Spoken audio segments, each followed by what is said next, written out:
Graça e paz, queridos. Já estava com saudade dessa igreja, amém? Temos muitos amigos queridos aqui, missionário Jaime, missionária Cecília. São meus heróis na fé porque quando eu os conheci, eu era 16 anos de idade, lá na Catedral em Brasília, né? E a gente tem acompanhado esse casal abençoado. O Júnior e sua esposa. Sempre que eu vejo na internet as fotos da igreja aqui, os irmãos colocam lá, eu fico apaixonado por essa igreja cada dia mais, amém? O que a gente está vendo Deus fazer aqui, uma inovação linda na igreja. Parabéns, Júnior, pastora, missionária Jairo, todo esse ministério, amém? Vamos abrir a Bíblia rapidamente. Hoje é uma manhã de ceia, nós precisamos ganhar tempo na presença de Deus. Abra a sua Bíblia, por favor, lá no livro de Êxodo, capítulo 10, por favor. Êxodo 10. Nós vamos ler dos versículos 7 ao versículo 11. Diz assim a palavra do Senhor. Então os oficiais de Faraó lhe disseram: até quando nos será por cilada este homem? Deixa ir os homens para que sirvam ao Senhor seu Deus. Acaso não sabeis ainda que o Egito está arruinado? Então Moisés e Arão foram conduzidos à presença de Faraó, e este lhe disse: ide, servi ao Senhor vosso Deus. Porém, quais são os que hão de ir? Respondeu-lhe Moisés: havemos de ir com os nossos jovens, com os nossos velhos, com os filhos e com as filhas, e com os nossos rebanhos e com o nosso gado havemos de ir, porque temos de celebrar uma festa ao Senhor. Replicou-lhe Faraó: seja o Senhor convosco, caso eu vos deixe ir, e as crianças. Vedes, pois, tendes convosco más intenções, não há de ser assim. Ide somente vós, os homens, e servi ao Senhor, pois é isso que pedistes, e expulsaram da presença do Senhor. Dá um pulinho aí para mim, por favor, até o versículo 25. Respondeu Moisés: também tu nos tem de dar em nossas mãos sacrifícios de holocaustos que ofereçamos ao Senhor nosso Deus, e também os nossos rebanhos irão conosco, nenhuma unha ficará, porque deles havemos de tomar para servir ao Senhor nosso Deus, e não sabemos com que havemos de servir até que cheguemos lá. Amém? Podem sentar, queridos. Amados, eu queria nesta manhã trazer um tema bem gostoso para a gente refletir. Fala comigo: princípios de Deus são inegociáveis. Amém? Toda a nossa vida diante de Deus, cada área dela é pautada por princípios estabelecidos por Deus. Esses princípios regem a nossa vida. No que tange a nossa relação familiar, Deus estabeleceu um princípio para a família. No que tange a nossa santidade, Deus tem princípios de santidade. No que diz respeito à nossa relação de adoração, adoração tem princípios. Mas no que diz respeito à nossa fidelidade ao Senhor, a nossa vida financeira, Deus também tem princípios. Amém? E Deus nos trata cada área da nossa relação com Ele dentro dos princípios que Ele estabeleceu. E nenhum princípio de Deus, numa área específica, tem relação com outra área. Como é assim, pastor? Deus estabeleceu princípios para a família. E se eu quebrar um princípio dentro dessa relação, isso impede a bênção de Deus em outra área? Não. Como assim? Simples. Às vezes a pessoa é um dizimista fiel, um ofertante fiel. Deus vai deixar de abençoar ele porque ele é fiel, porque ele cometeu um erro em outra área? Não. Ele vai ser punido no princípio que ele quebra, mas o princípio que ele obedece é inviolável. Amém? Por isso que tem muito ímpio que é dizimista. Deus prospera ele ou não? Mas ele é ímpio, mas ele está obedecendo um princípio. Ele é salvo? Não. E como Deus abençoa ele se ele não é salvo? Porque um princípio ele obedece e outro ele quebra. E no princípio que ele obedece, a bênção de Deus está sobre a vida dele. No princípio que ele quebra, ele não tem a bênção. Porque você imagina, se Deus não abençoasse o ímpio que é dizimista, quando ele chegasse lá, no dia do juízo, ele ia dizer: Deus, mas eu dizimei e ofertei. Deus diz o quê? E eu te abençoei nessa área. Porque nessa área você tinha uma boa relação. Mas nessa você não tinha, nessa você não tinha, nessa você não tinha. É assim? Porque se tem uma coisa que Deus não fica é devendo nada para ninguém, amém? Deus não deve nada a homem nenhum. Então a gente vê muitos cristãos que são pessoas muito abençoadas, são pessoas de oração.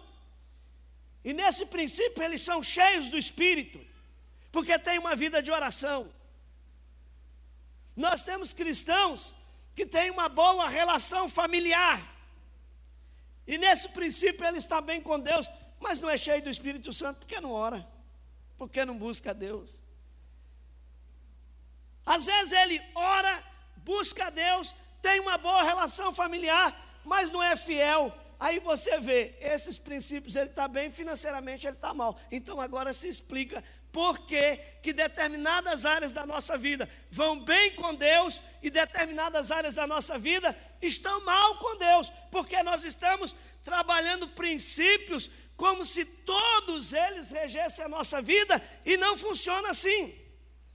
Cada área da nossa vida é pautada em princípios que vão nortear a nossa comunhão com Deus. E na área que você obedece princípios, nessa área você é abençoado.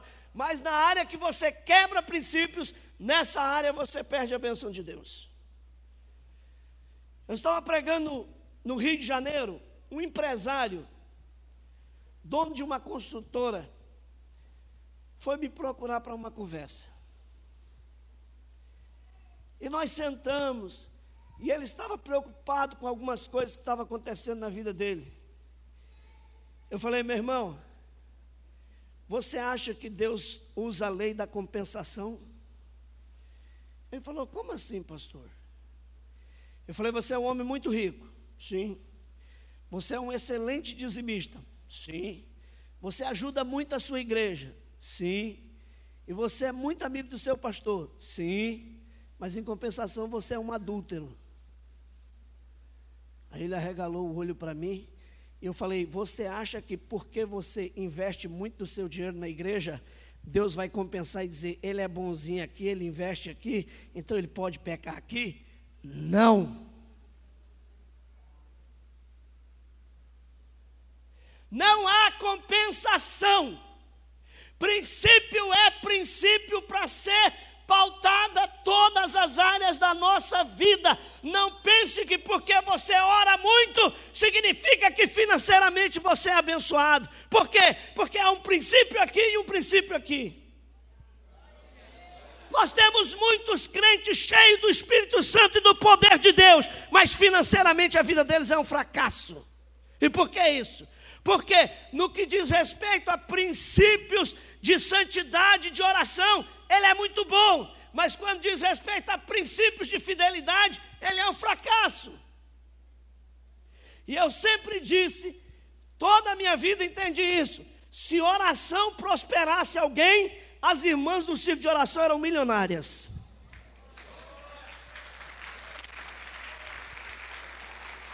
Peraí, eu acho que vocês não entenderam o que eu disse. Se oração prosperasse, as irmãs do círculo de oração eram milionárias. Mas sabe o que acontece? A maioria das irmãs do círculo de oração ora exatamente porque as coisas estão difíceis. Porque se tivesse bem, talvez nem vinha para a oração. Se não tivesse problemas, se não tivesse luta, se não tivesse dificuldade, será que vinha para a oração? Vem não, irmão. Eu estava vendo ali a festa do círculo de oração, né? Celebrando os céus no poder da intercessão. Amados, não há compensação, porque você ora muito financeiramente e você é abençoado. Porque você santifica muito, sua vida familiar é abençoada. Não. Cada área tem princípio, você tem que obedecer princípios de santificação, princípios de família, princípios de fidelidade, princípios de adoração. Você tem que observar os princípios estabelecidos por Deus, porque cada área Deus trata ela separadamente. Por isso que você não entende, como é que tem irmão, meu Deus do céu, o irmão ora tanto, é cheio do poder de Deus, por que ele passa a luta nessa área? Porque nessa área é onde ele quebra princípios. Por que fulano é tão abençoado, mas a família dele está desordenada? Porque dentro dos princípios da família não estão sendo respeitados. E uma vez quebrado princípios em áreas específicas, as consequências vêm nessa área específica. Nós entendemos isso quando Moisés foi chamado por Deus para tirar o povo de Israel do Egito. Moisés vai a Faraó e desafia ele. E Moisés diz a ele algumas coisas que Deus mandou, mas o Faraó não dava muito ouvidos. E Deus começou a trazer pragas sobre o Egito. A água se transformou em sangue, rãs, moscas, piolhos, foram pragas vindo, chuva de saraiva, a agricultura do Egito acabada. Quando os assessores de governo do Faraó viram que o país estava totalmente destruído, ele chamou o Faraó nesse versículo que nós lemos, capítulo 10, versículo 7, e eles disseram: Faraó, será que só você não percebe que essa sua dureza está trazendo um preço muito caro para o povo? O Egito está totalmente destruído por causa deste homem chamado Moisés. Faraó, deixa esse Moisés embora. Faraó mandou chamar Moisés e Arão. E o Faraó disse para Moisés: Moisés, quem vai sair do Egito junto com você? Moisés deu uma resposta linda. Ele disse: os jovens, os velhos, os filhos, as filhas, nosso rebanho, nosso gado, havemos de sair do Egito, porque nós temos uma festa a celebrar ao nosso Deus.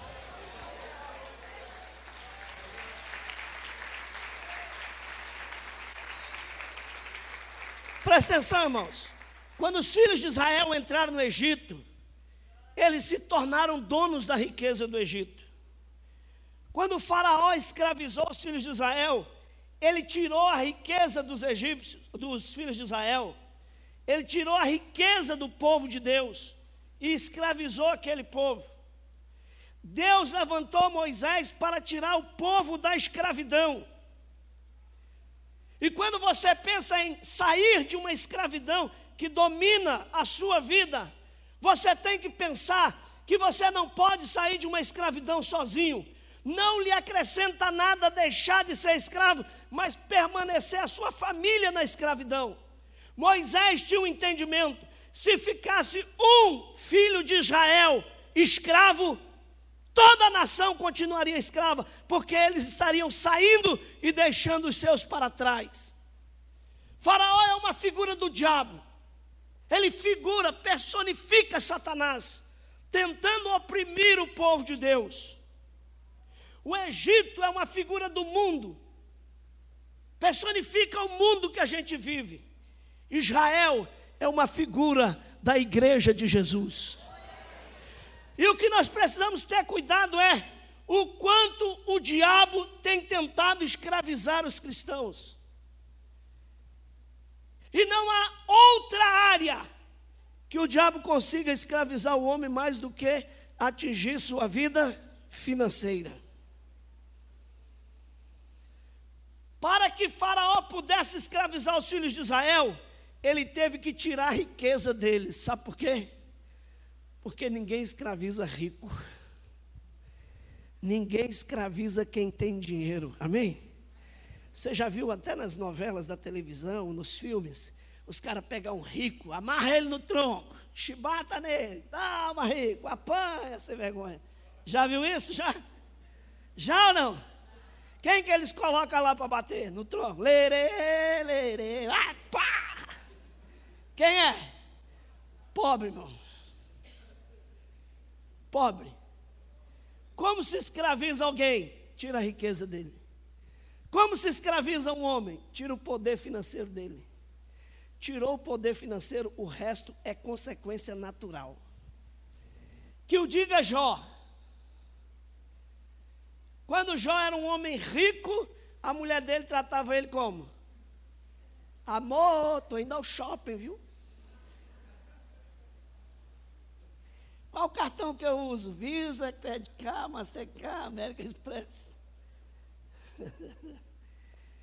Quando Jó perdeu tudo, como é que a mulher dele tratava ele?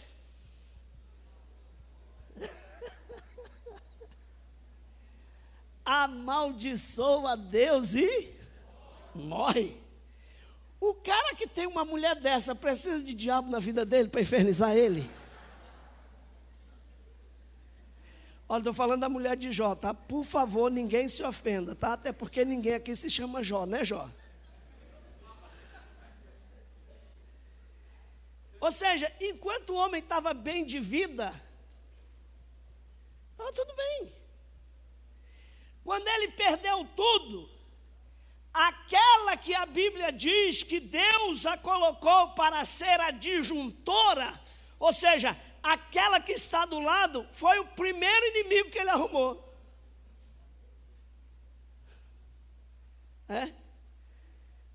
Vira para o irmão, para a irmã que está aí do teu lado e fala assim: teu marido não é teu inimigo. Fala para ele assim: ó, tua mulher não é tua inimiga. Fala, é teu parceiro, é tua parceira, é teu companheiro, amém? Eu vejo marido e mulher brigando. Esses dias eu fui atender um casal na igreja, as discussões que eles estavam tendo, eu falei: vem cá, qual de vocês é o inimigo do outro aí? Porque vocês estão parecendo inimigo. Quem briga é inimigo, vocês são amigos, vocês foram casados para viver juntos, não foi para ficar disputando quem é melhor, quem sabe mais, quem é que manda dentro de casa. Nenhum dos dois manda dentro de casa, os dois mandam dentro de casa. Vou fazer igual a Dilma agora, né? Vou fazer aquele discurso meio doido que ninguém entende nada, né? Quem ganha, quem perde, porque quem ganhou, perdeu, e quem perdeu, ganhou, e ninguém entendeu nada. Então, dentro de casa, quem manda é o marido, não, é a mulher, não, mas os dois mandam. Mas como que os dois mandam e ninguém manda? Sabe o que é isso, irmão? É quando nós entendemos que nós temos um parceiro do lado e não um adversário. Quando um amigo seu chega para você e conta um problema, você quer fazer o quê? E quando a sua esposa ou seu esposo conta um problema, você quer fazer o quê? Mas também.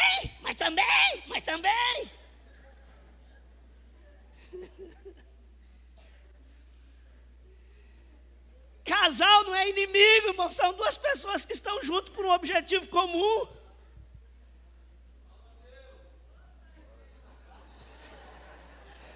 A sua esposa é sua amiga, viu, irmão? Pelo menos deveria ser, né? Mas então veja, foi só Jó perder a riqueza dele, o primeiro inimigo que ele encontrou. O diabo não sabe disso?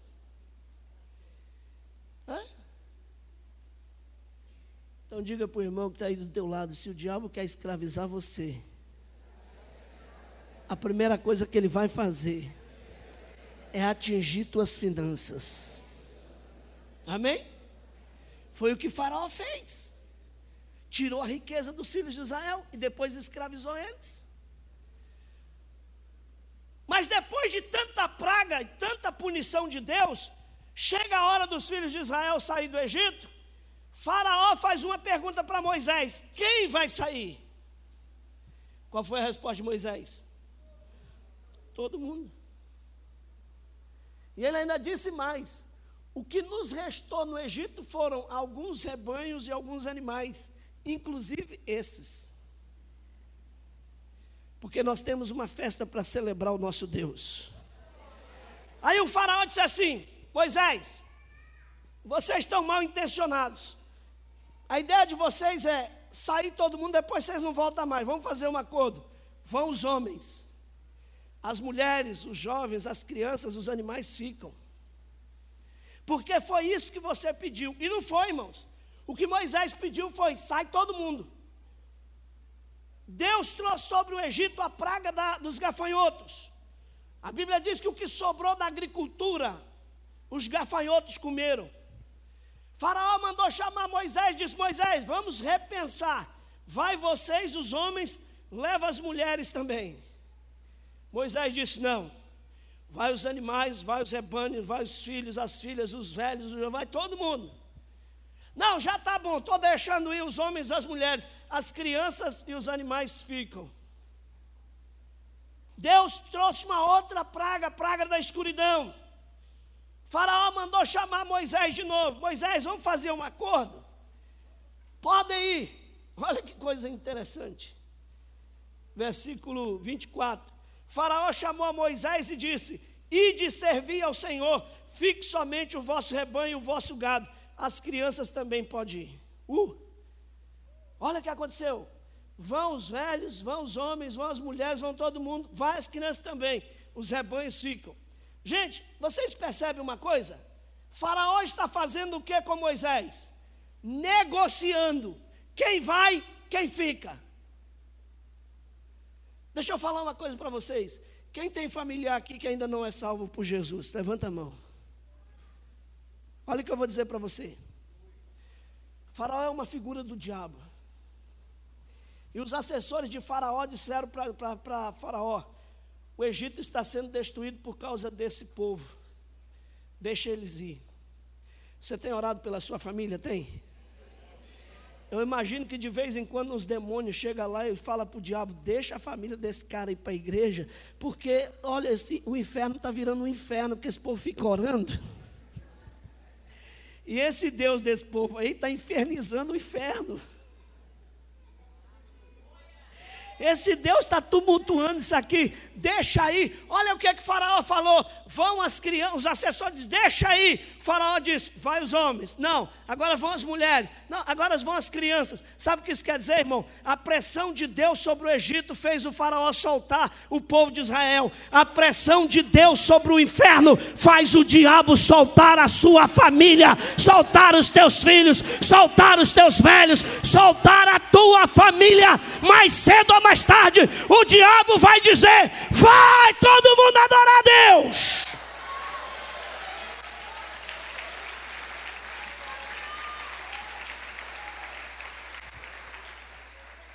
Mas, olha o mais do faraó aí, ó.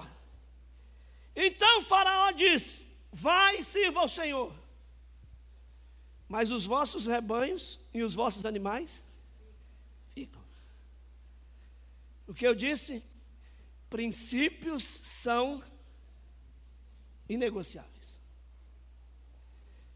A última área que o diabo solta da vida de um homem é a sua vida financeira.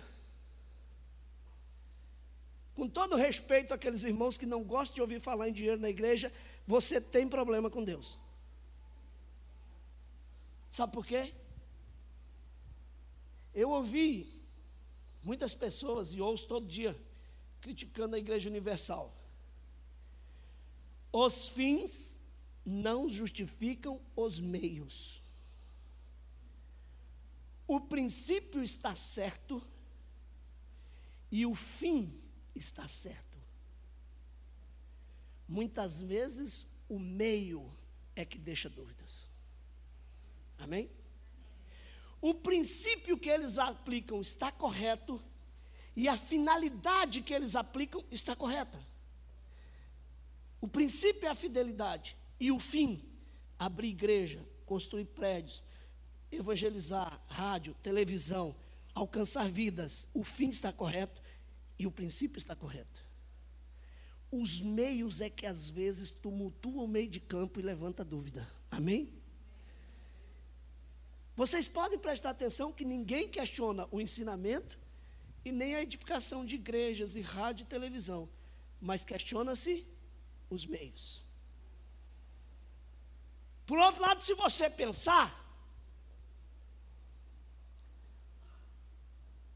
o que está matando a igreja é uma tal de uma história de que Jesus só quer o coração.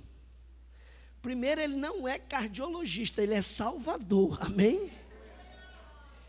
Quem vive de coração é cardiologista, amém? E muitos de vocês vão precisar dele a partir de hoje. Depois que eu pregar, você vai precisar de um cardiologista. Mas olha, o princípio que a Universal aplica é: quebra o domínio que o dinheiro exerce na vida do homem e todo o resto da vida dele é fácil de ser tratado. Entende isso ou não?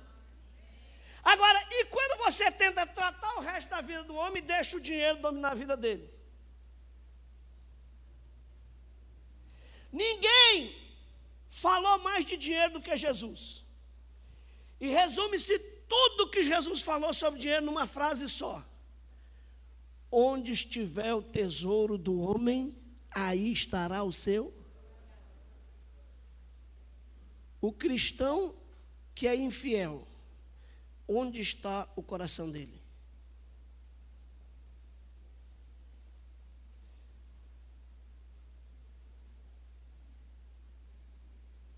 Que silêncio! Já infartou? Precisa chamar o cardiologista já? O cristão que é infiel, onde está o coração dele?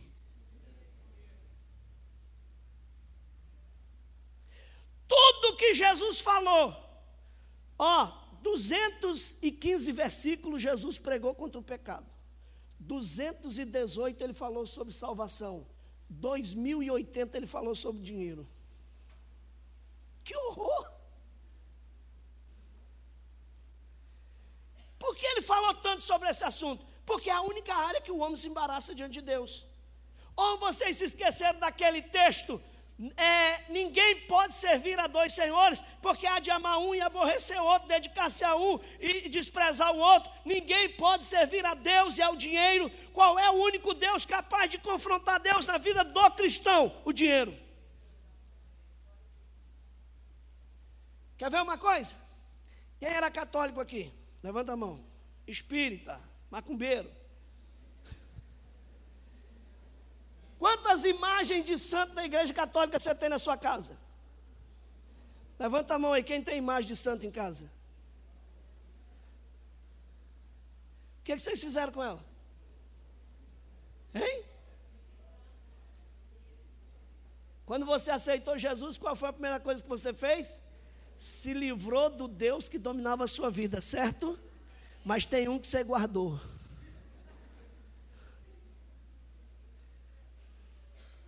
E que você não quer se livrar dele de jeito nenhum. E ai de quem mexer com esse Deus que você guarda aí dentro. Qual é o templo desse Deus? O corpo do homem. Qual é o altar desse Deus? O coração do homem. Qual é o templo de Deus no homem? O corpo. Qual é o altar de Deus na vida do homem? O coração. Mas esse diabo desse mamão quer ficar onde Deus tem que ficar. E ele quer ocupar o que Deus quer ocupar. A Bíblia diz que nós somos santuários de Deus, para habitação em espírito. E muitos têm sido habitação de Deus e de mamon. E o nosso altar é o nosso coração. E mamon tem estado nesse altar. Vocês querem ver uma coisa? Ananias e Safira. Quero dizer para vocês, Ananias e Safira não era qualquer um. Eles eram líderes na igreja. Porque se fosse qualquer um, ninguém falaria da história deles.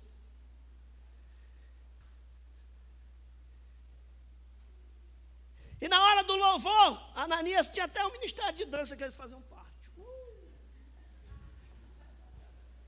Amém? O louvor estava tão bom, que eu estava lá dentro lendo, eu falei, eu tenho que ir para aquele negócio ali, porque está muito bonito. Eu saí lá do gabinete e vim para cá, porque estava muito bom. Amém? Gostoso, não estava gostoso? Aquele clima gostoso. Eu estou pregando aqui, eu sei que vocês estão gostando. Alguns querem me matar, mas tudo bem. Mas daqui a pouco nós vamos orar e todos vocês vão perceber. Quando o pastor Júnior colocou a igreja para orar, era um barulho tão grande. Não tem problema. Mas vai chegar uma hora que vocês já estão esperando. Nossa, o pastor trouxe esse pastor aqui para falar de dinheiro hoje. Miserável. Por que não escolheu outro dia? Sabe por que isso? Era essa a síndrome de Ananias e Safira. Louvor, aleluia, palavra, glória a Deus, receba. Eu tenho medo de quem senta lá atrás. Porque quando a gente libera uma palavra de bênção, o irmão levanta aqui na frente, quem está lá atrás não pega nada. Chega mais cedo que é para você pegar primeiro, tá?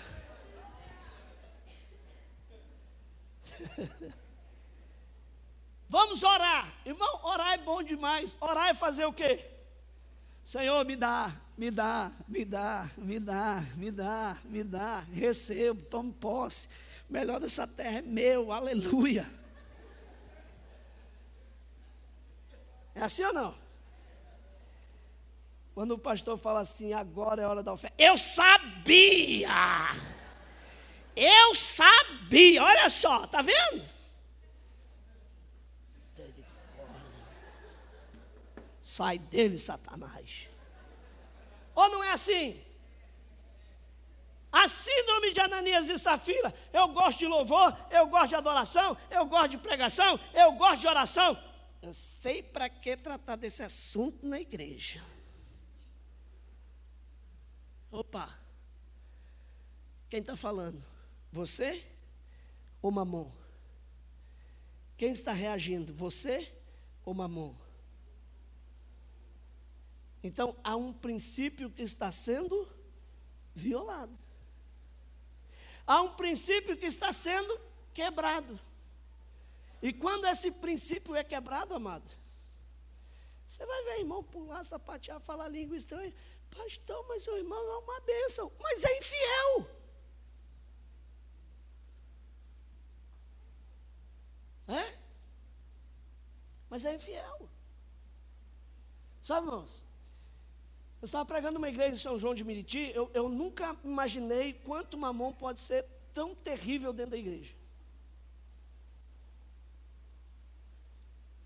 Um templo mais ou menos desse tamanho, 2 portas mais ou menos igual àquela ali, só que essa porta lateral era aqui.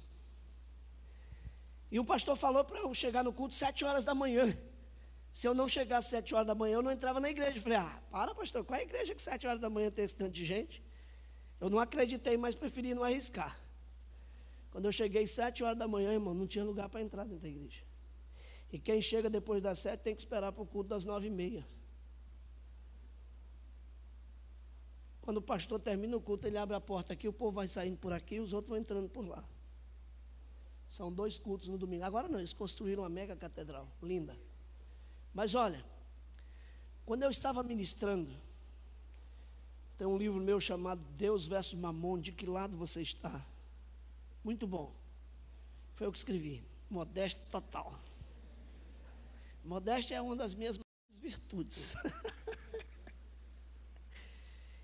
Deus falou assim comigo, vai para a porta. Eu desci do altar e fui para a porta. E de repente uma irmã dispara, irmão, para correr e sair da igreja. Só que essa irmã, durante o culto, ela andava o tempo todo. Ela ia para lá, ia para lá, ia para lá, ia para cá, ia para lá. E aquilo estava me incomodando. E quando Deus falou, vai para a porta, ela correu.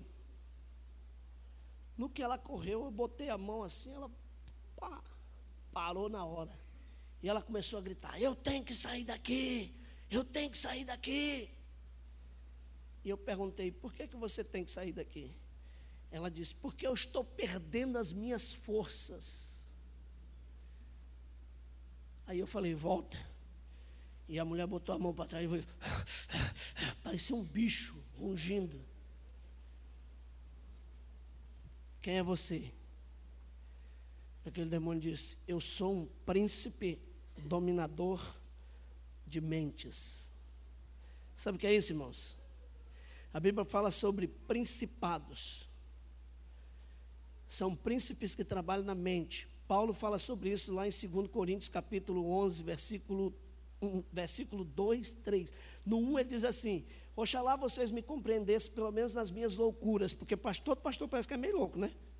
Paulo disse: eu queria que vocês me entendessem pelo menos nas minhas loucuras, me entendem nisso agora. Ele diz: eu zelo por vós com o zelo de Deus, para vos apresentar a Ele uma noiva pura, imaculada e sem ruga, a saber, a Cristo noivo. Mas temo, versículo 3, mas temo que assim como o diabo confundiu a mente de Eva, sejais vós também corrompidos no vosso entendimento e vos afastais da simplicidade que há em Cristo Jesus. Sabe o que Paulo estava dizendo? Eu tenho medo que o diabo trabalhe na mente de vocês, contrário ao Evangelho, como ele fez com Eva. Irmão, se você parar para ler o que Paulo está dizendo, a Bíblia diz que Eva estava no jardim, e lá no jardim tinha uma serpente que era vizinha dela. Milhares e milhares de anos eles viveram no paraíso, até eles pecarem, porque a genealogia conta depois do pecado. E aquela tal daquela vizinha chamada serpente nunca falou com ela, nem dava bom dia. Mas um dia resolveu falar. Isso é loucura, irmão. Quem tem cachorro em casa aí, levanta a mão. Se seu cachorro, você fala com seu cachorro? Fala. Quem fala com o cachorro? Tudo louco. Aí, pastor. Não, levanta a mão aí quem fala com o cachorro. Apóstolo, olha para trás. Ô, pastor, missionário Jaime, olha para trás. Levanta a mão aí quem fala com o cachorro.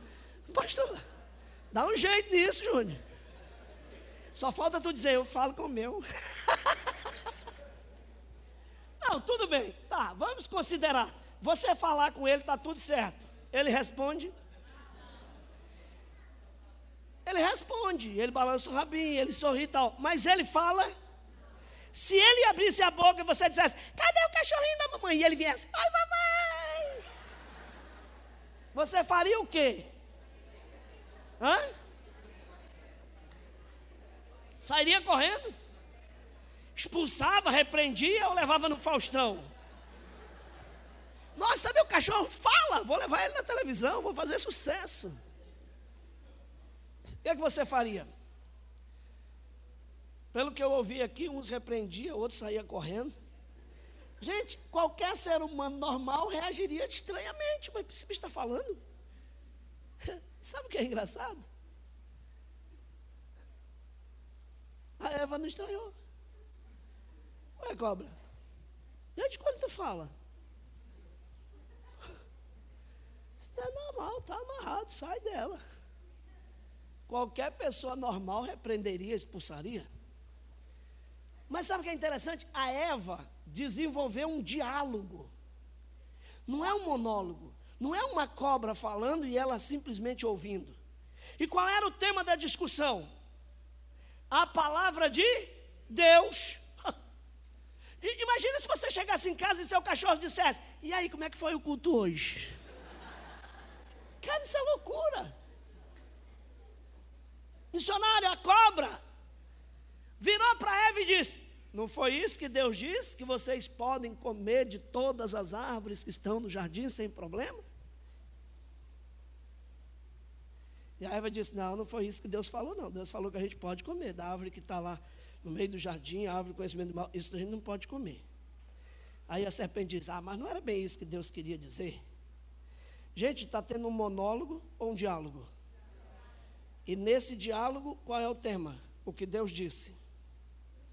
E nesse tema, o que Deus disse, o diabo começa a inverter tudo que Deus disse. E confundir a mente de Eva.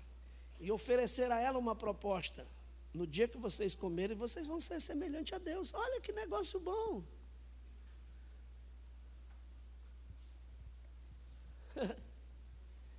E onde estava o Adão?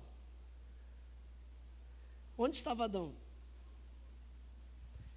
colocando nome em tudo quanto é animal, em tudo quanto é árvore. Adão estava trabalhando. Amém? Fala comigo. Adão estava trabalhando. E deixou a esposa conversando com a sogra. Conversando com a cobra. Oh, meu Deus.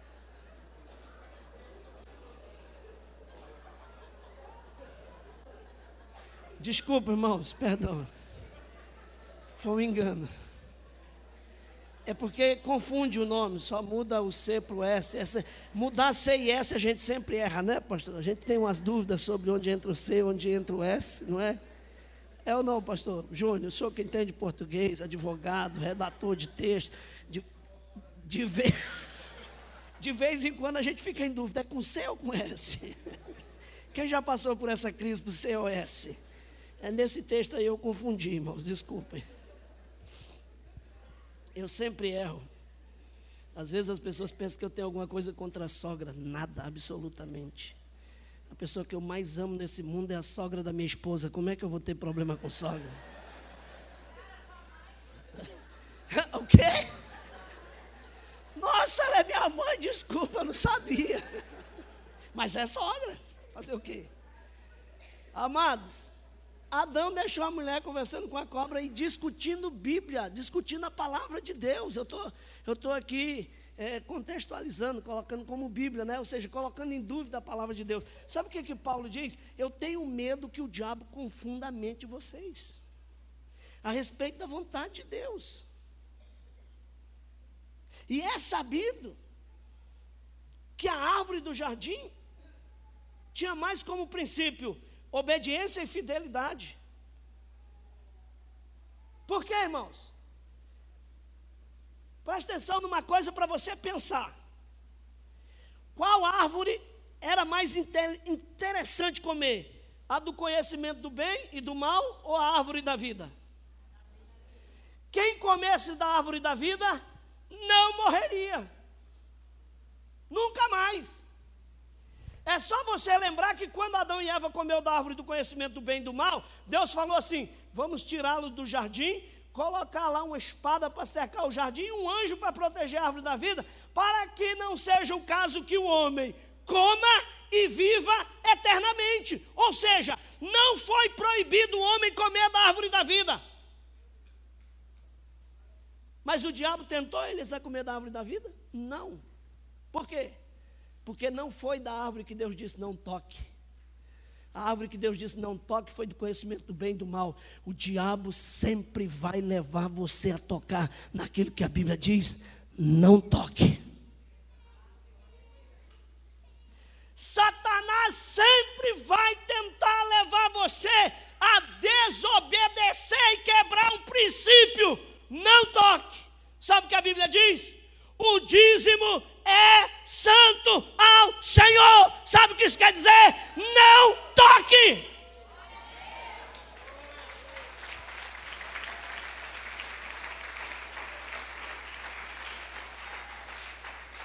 Olha, eu fiquei sensibilizado com essas palmas. Agora, aplauda ao Senhor, por favor.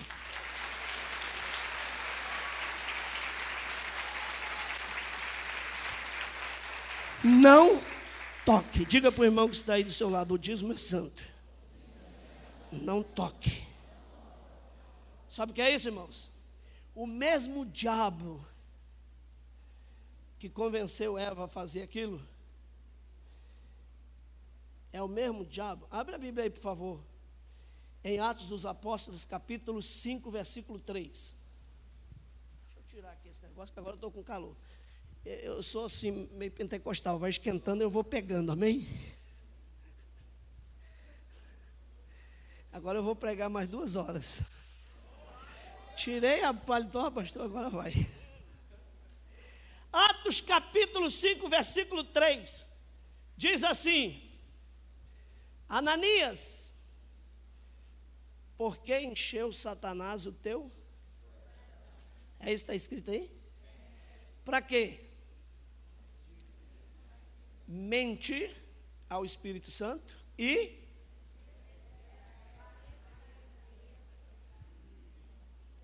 quem convenceu Ananias e Safira a tocar no dinheiro de Deus? Quem convenceu eles a reter parte daquilo que era de Deus? Está escrito aí quem foi?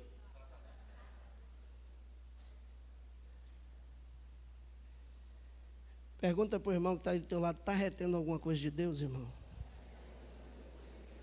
Diga para ele, se você está retendo, você tem sérios problemas de relação com Deus.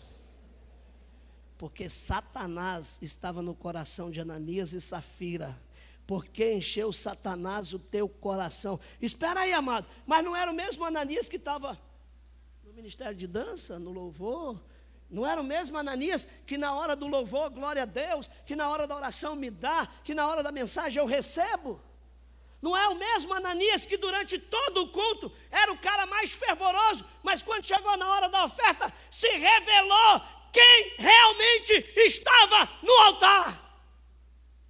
Fala para o irmão que está aí do teu lado, na hora da oferta, é que você mostra quem está no altar.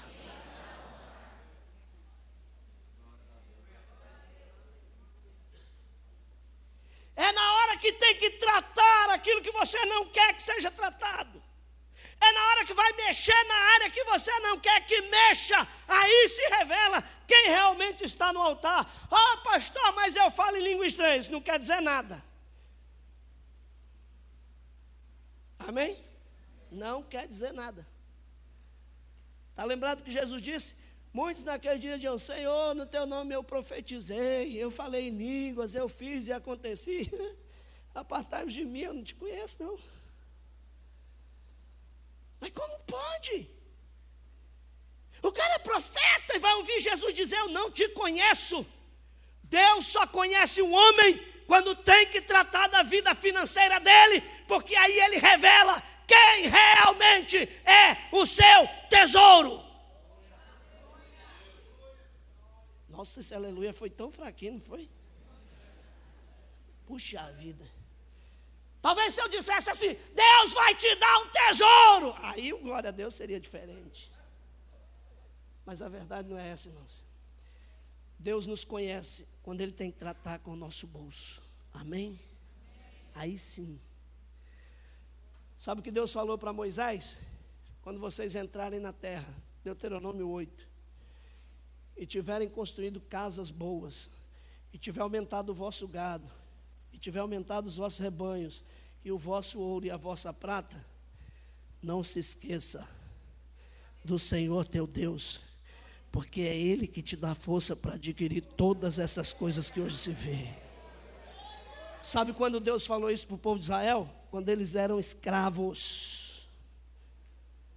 Ó, eu vou botar vocês numa vida boa, mas não se esquece quem é que está pondo vocês lá não. Sabe o que Deus está preocupado? É que quando Ele leva você a uma situação, o que está no teu coração? Se Ele vai permanecer sendo o Senhor, ou se aquilo que Ele dá acaba virando um Deus na vida do homem. Moisés sabia que ele não podia negociar princípios, Faraó estava negociando. E quando Moisés ouviu de Faraó aquela frase, podem ir os filhos, as filhas, os homens e as mulheres, os animais, os rebanhos ficam. Quero que vocês voltem lá comigo.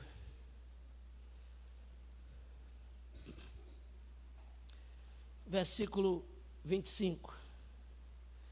Respondeu Moisés, também tu tens de dar em nossas mãos ofertas e sacrifícios que ofereçamos ao Senhor nosso Deus.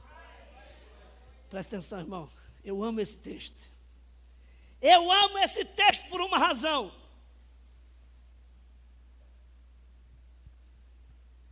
Um dia um pastor falou para mim assim, cara, esse Macedo é fera, né? O cara levanta oferta, constrói igreja, faz e acontece.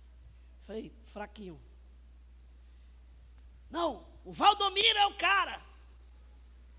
Não, o Mike Murdock é o cara. Eu falei, vocês não conhecem o cara. O cara é Moisés. Mas de onde você tirou essa ideia? Simples. Faraó é uma figura de quem? E o que vocês acham que Moisés está fazendo? O diabo queria tirar o que era dele. Ele queria tirar o que era do diabo. Ele disse: tu também vai me dar uma oferta para eu oferecer ao Senhor no altar. Sabe o que é isso, irmão? Enquanto o povo tira oferta de homem, Moisés tirou oferta até do diabo. Que doido, hein, pastor? Tu também vai me dar uma oferta. Tu está pensando que tu vai tirar o que é meu? Pelo contrário, eu vou levar o que é meu e ainda vou levar o que é teu. Tu também vai dar uma oferta. Amém? Deixa eu falar uma coisa aqui. Quantas irmãs já passaram por isso? Quando você sai de casa para vir para a igreja, seu marido vira para você e diz: já vai dar dinheiro para o pastor? Quem já passou por isso? Quando seu marido disser isso para você, você vira para ele e diz: e tu também vai me dar uma oferta para eu levar para o Senhor. Sabe o que é isso, irmão? Ousadia. Homem de Deus e mulher de Deus tem que ser ousado. Ele não cede às pressões do mundo, mas ele leva o mundo a conhecer o Deus que ele serve.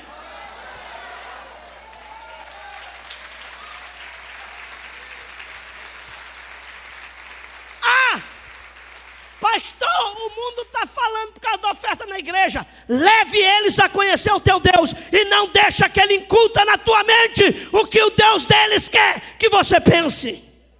Não funciona assim. Já pensou se Mesaque, Sadraque e Abidnego pensassem assim?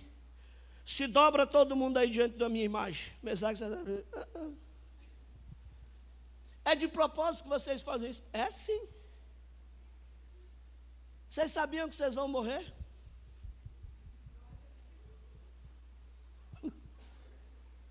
Vocês não vão se curvar.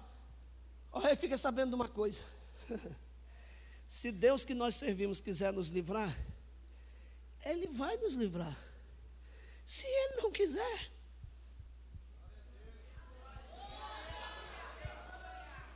morrer é lucro, viver é Cristo. Tô nem aí porque você está pensando. Vocês são muito atrevidos. Aquece a fogueira aí. Tascaram fogo lá 7 vezes mais. Foi só para ser mais bênção, né, irmão? 7 vezes mais fogo.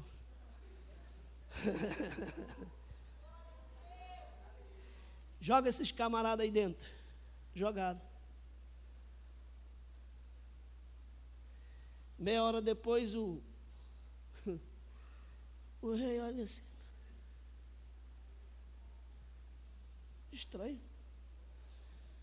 Quantos vocês jogaram no fogo? 3. Mas me parece que tem 4 lá dentro. E ele dá uma olhadinha melhor. E ele vira para os caras e diz assim: e o quarto é semelhante ao Filho de Deus.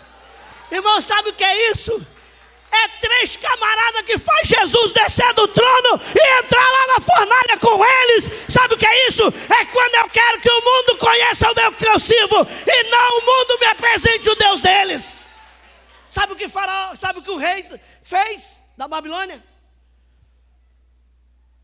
Faz um decreto aí. A partir de hoje, em qualquer termo do meu reino, ninguém se curve diante de outro Deus que não seja o Deus de Mesaque, Sadraque e Abidnego, que honrou e livrou o seu servo. Sabe o que é isso, irmão? Você não tem que temer o que as pessoas falam a respeito do que você crê. Você tem que fazer elas tremerem diante do Deus que você crê. Nós temos mais crente preocupado com o que o mundo fala de nós do que o que nós falamos para eles de quem está conosco. E esse é meu medo. Quando eu vejo: pastor, o senhor leu a matéria que falaram da igreja tal? Eu falei: qual a matéria que eles falaram dos milagres que Deus está fazendo na igreja? Nenhuma. Qual a matéria que eles falaram do culto de ontem? Nenhuma. Qual a matéria que eles falaram que nós batizamos 200, 300, 400, 500, 1000? Nenhuma. Então por que eu estou preocupado com o que eles estão falando?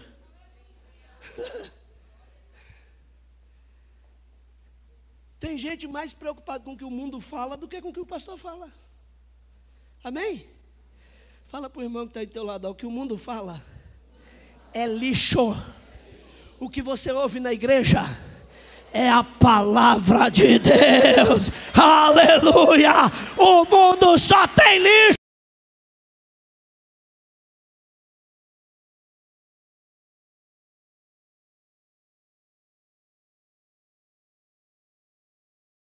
Importante do que o